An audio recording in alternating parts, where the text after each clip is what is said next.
ko ang lahat ng katotohanan. May resibo, may ebidensya, at may pangalan. Nagsimula ito nung tumawag si Sekmina Pangandaman sa akin nung nag-umpisa ang BICAM process last year, 2024. Ang sabi niya, katatapos lang ng meeting nila ni Pangulo at may instructions na mag-insert o magpasok ng 100 billion worth of projects sa BICAM.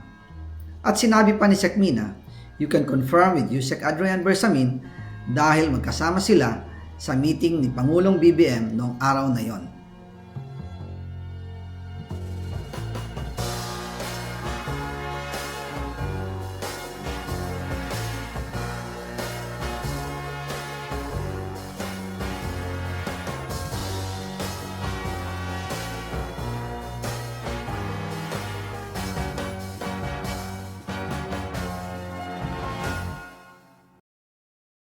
Straight from the source, nahuli na si Zaldico sa Europa. Ayan ang pinost ni Presidente BBM sa kanyang Facebook page nang dakpin si Zaldico ng mga Czech authorities without proper documentation.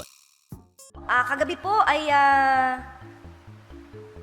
siguro bago mag alas 10 ng gabi ay nakausap po tayo ng Pangulo, kasama po natin si Secretary Dave Gomez at ipinaalam sa atin kung pinaka-update sa pagkakahuli dito kay dating Congressman Zaldico.